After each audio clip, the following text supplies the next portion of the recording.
sponge into the knowledge you need to be truly well informed. Imagine a world where project success isn't just, sticking to a rigid plan. It's more about keenly anticipating what's coming next, optimizing every single resource you have, and getting those real-time actionable insights that really transform outcomes. Today we're doing a deep dive into the transformative power of digital technologies, specifically things like data analytics, cloud computing, and AI, and how they're completely revolutionizing project management offices, or PMOs. Our discussion is really grounded in some key sources, like Digital Transformation and Project Management by Claudia Reid, the AI-powered PMO, and the Data-Driven Project Management Office. So our mission today is to unpack how these PMOs are using these, cutting-edge tools to move way beyond their old roles, driving project excellence like never before, and getting a level of visibility that honestly was once unimaginable. Think of this as your shortcut to really getting the strategic integration of these powerful techs. So let's start by looking back a bit. If you've been in project management for a while, you've definitely seen how much the PMO has changed, say, over the past couple of decades. It's quite a transformation. It's not just the place for templates anymore, is it? It's really evolved. Oh, absolutely. It really has. If you think back to the 1990s, the traditional PMO was very much focused on standardization, control, really. Their main job was, hammering out consistent methods, providing training, certifications, creating all those standard templates we remember, procedures, and of course doing project audits, checking compliance. It was basically about bringing order and making things predictable. And that order was definitely needed back then. Yeah. But the modern PMO, especially now in the digital age, it has this incredibly expanded dynamic role. Now, PMOs are expected to give you real-time visibility across whole portfolios, use predictive analytics to spot trouble before it starts, optimize resource allocation using actual data, show clear business value with measurable results, and even, foster innovation using new tech. This is where things get really interesting, I think. Right. And what's fascinating is that this signals a fundamental shift, a shift to what we now call the data-driven PMO. This evolution is marked by a few key things. Instead of just reacting, there's a big push towards proactive decision-making, using predictive analytics to find and prevent issues before they mess up delivery. It's kind of like having a crystal ball, but, powered by data. Right. Then there's continuous optimization. This means using regular data analysis to constantly tweak processes, resource use, stakeholder happiness. It's like ongoing fine-tuning. We also see a push for strategic alignment, making sure projects aren't just running smoothly, but actually line up with the big business goals and deliver maximum value using those data insights. And finally, transparent communication, giving clear real-time views into project status and outcomes with dynamic dashboards, automated reports, cutting through all that manual updating. Okay, so to help organizations figure out where they are on this path, the research points to a pretty clear progression they usually follow. It's called the Technology Integration Maturity Model. Where do most folks start, and where can they aim to get to? Yeah, it's a useful model to see the journey. It typically starts at level 1, basic. Here, organizations are using traditional tools, often separate, lots of manual reporting that takes ages to compile. Okay. Then you move to level 2, connected. You start seeing integrated tools, some basic data visualization. Systems are beginning to talk to each other. Getting better. Right. At level 3, analytical, you're getting into advanced analytics, predictive insights, automated reporting, moving past just what happened to what might happen. The crystal ball stage. Sort of. Then comes level 4, intelligent. This means full AI integration, machine learning, driving optimization, maybe even some autonomous decision making. That's a really transformative stage where systems learn. And finally, level 5, adaptive. Here, systems are self-evolving. They continuously learn and optimize things without needing constant human nudging. Wow. So what does this whole progression really mean for you if you're working in or with a PMO? It really shows how project management is shifting from being, reactive, just ticking boxes, to being a strategic, forward-looking function. One that actively shapes the future, not just reports on the past. And speaking of shaping the future, data. It's become the pulse, the lifeblood of any thriving organization, hasn't it? And project management is absolutely no exception. The ability to collect data, analyze it, and crucially act on it, that's what separates success from failure these days. Exactly right. And to really use data well, it helps to understand something called the data hierarchy. It starts with just data, Raw. raw facts, figures. Think, task completion times, how much resource time was used, budget spent, just numbers. Okay. Next up is information. That's process data, data with context. So those raw numbers become, say, a project progress percentage, a variance report, maybe a trend analysis. Then comes knowledge. This is where you combine that information with experience, with judgment. A project manager sees a trend and knows what it likely means based on past projects. Right. The human element. Precisely. And at the very top, you have wisdom. That's the ability to apply that knowledge effectively, especially in complex situations, considering not just the quantitative data, but also those crucial qualitative factors. Things like stakeholder relationships, the company culture. Okay, when you talk about wisdom at the top, that sounds, philosophical for a PMO.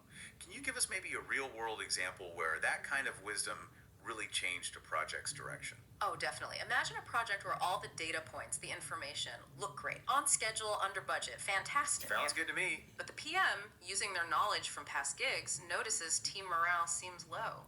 A key stakeholder's gone quiet, unusually quiet.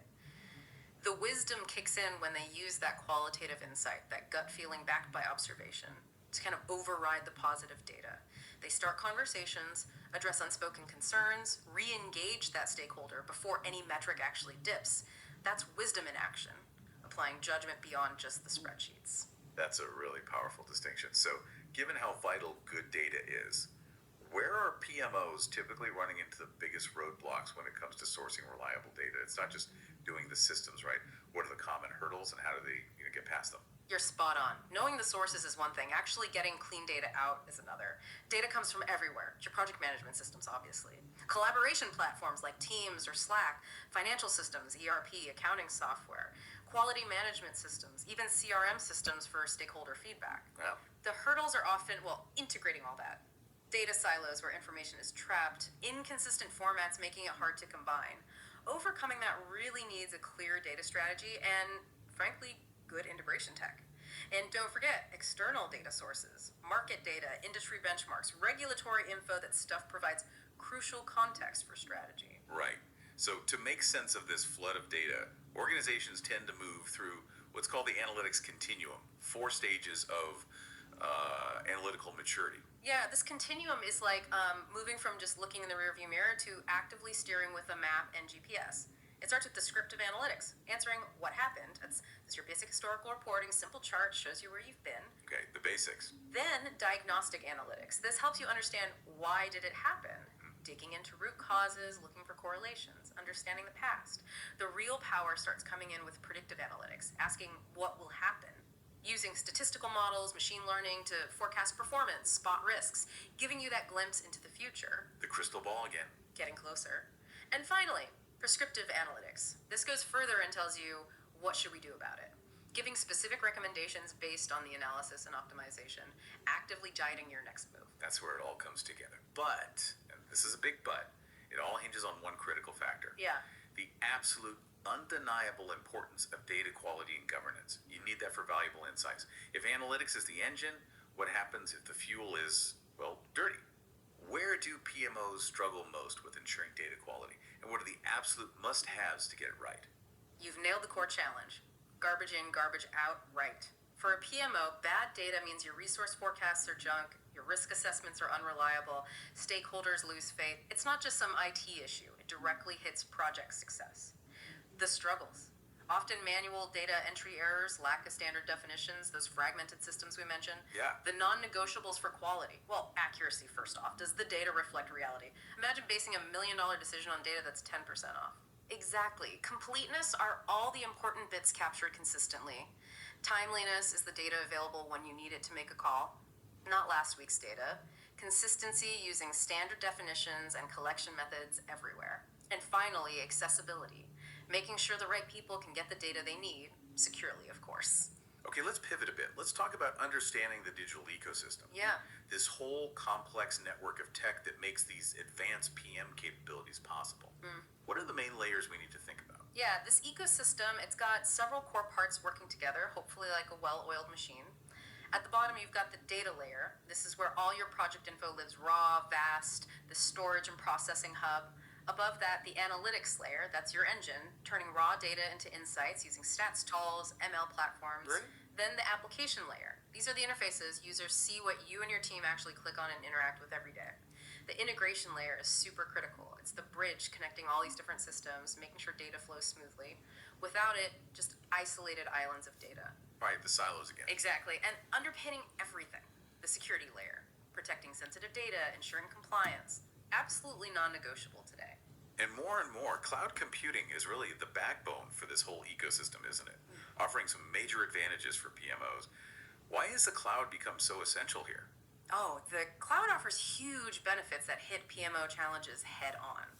Their scalability resources can grow or shrink automatically with demand, perfect for project loads that go up and down. Yeah, that's handy. Accessibility, letting people access data and tools from anywhere, which is great for global teams.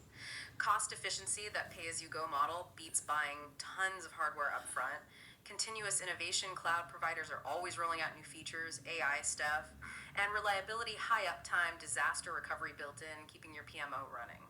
And the cloud also makes it easier for different systems to actually talk to each other through things called integration patterns. Can you give us maybe a quick analogy for what these do for a PMO? Sure. These patterns are all about making data flow without hitting roadblocks, preventing those silos. Think of API-first architecture like ensuring all your tools have standard plugs and sockets. Makes connecting easy. A universal adapter. Kind of. Event-driven architecture is about real-time reactions. A task finishes late. Boom! An alert instantly triggers in your risk system. No waiting for a daily report.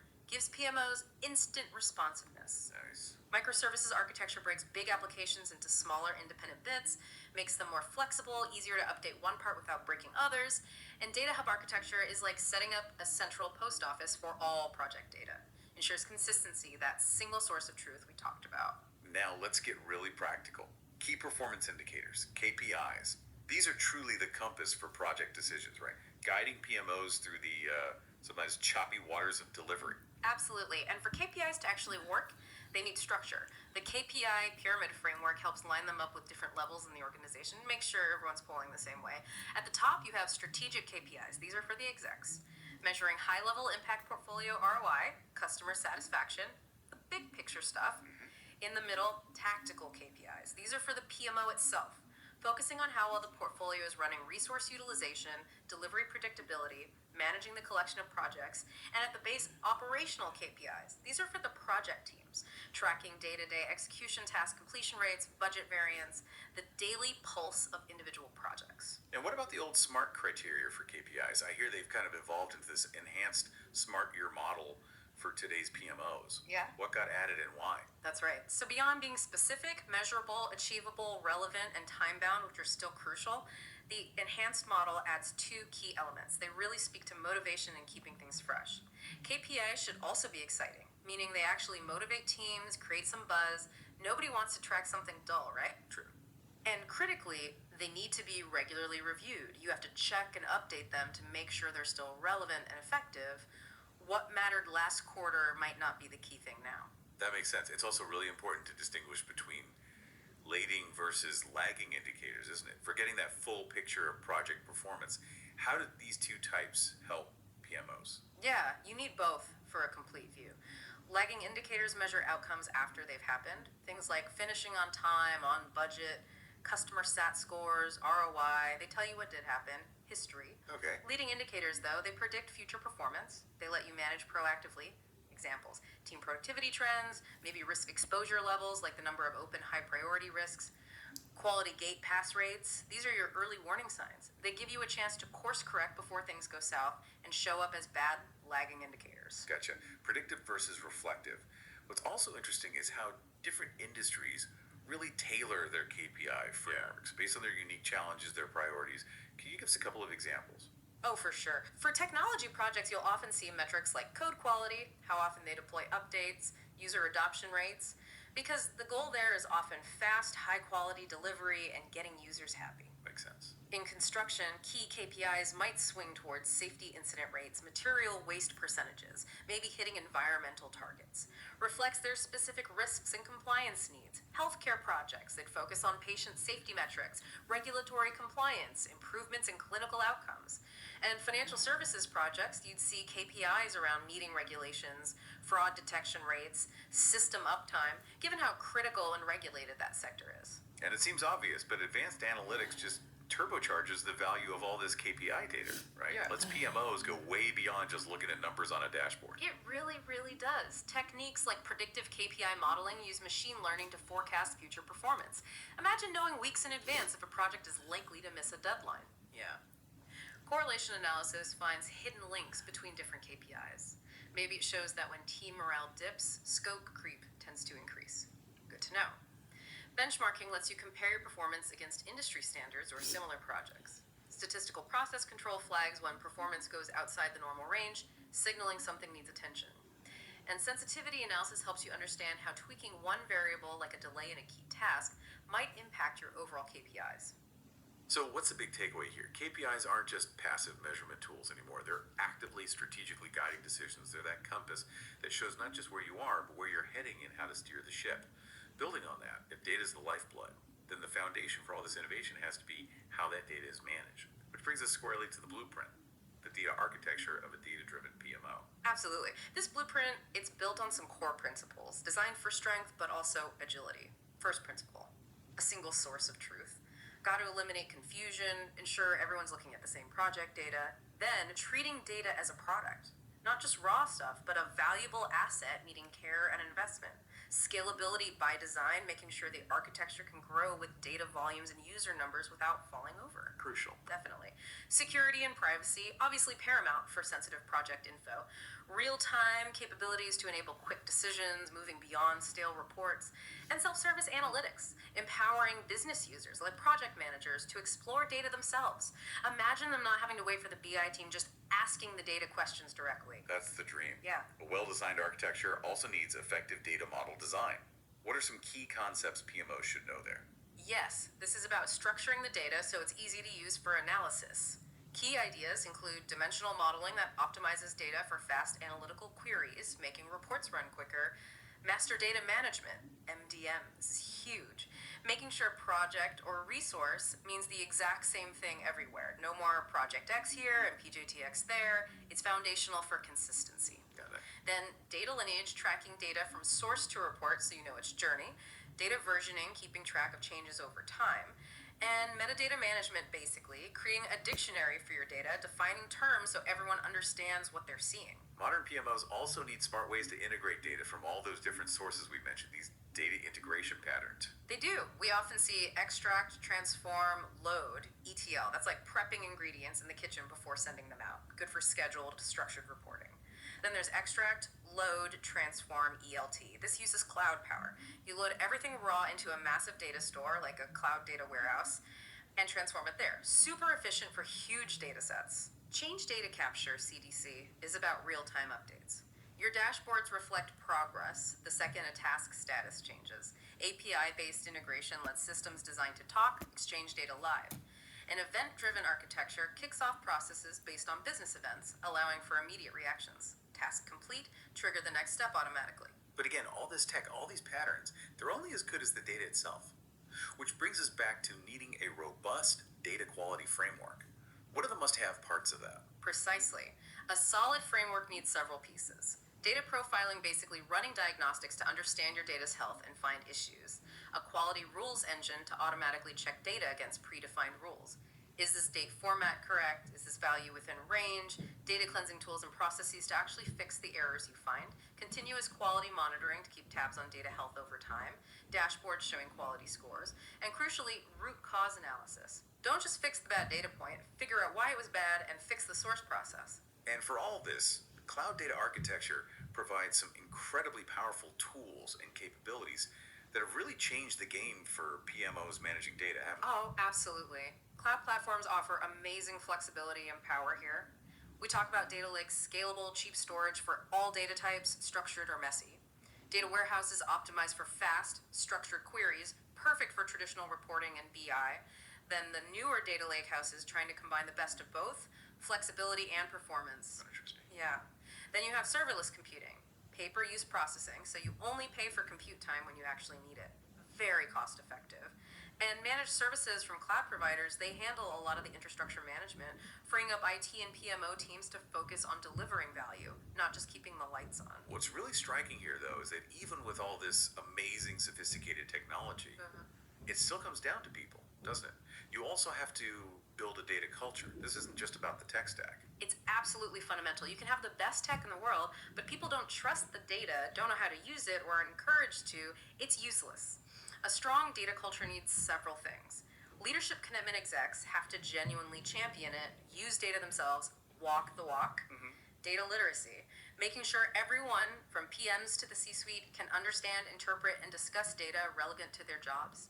A culture of curiosity and experimentation, encouraging people to ask, what if? Questions of the data, try new analyses, collaboration, breaking down those walls between IT data teams and the business side, continuous learning, investing in training, and finally, accountability. Clear roles for who owns data quality, who's responsible for data-driven decisions. So, to really boost that data literacy across the board, developing specific data literacy programs is key.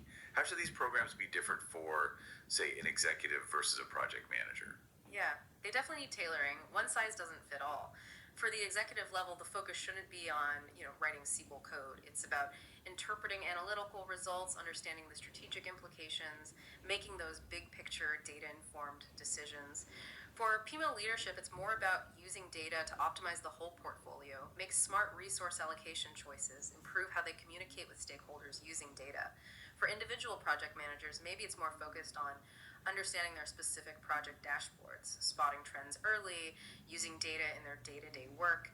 It's really about empowering everyone to speak and understand the language of data in a way that's relevant and useful for their role.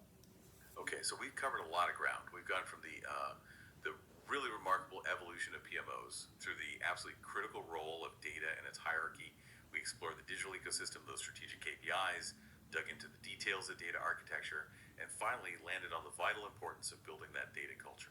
And if you zoom out, connect this all together, this isn't just about plugging in some new software. It's really a fundamental transformation, a shift towards driving project excellence in ways we couldn't before, making proactive, informed decisions across the whole organization.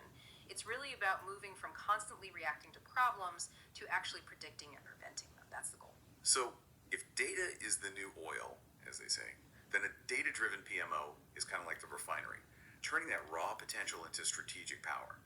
What does that really mean for how organizations should invest? Not just in the technology, but maybe more importantly, in the human capacity, the skills, the culture to truly leverage that data for wisdom. How can you foster a culture where data isn't just collected and stored away, but is genuinely understood, questioned, and acted upon to drive your own initiatives forward, whether they're big strategic programs or smaller projects?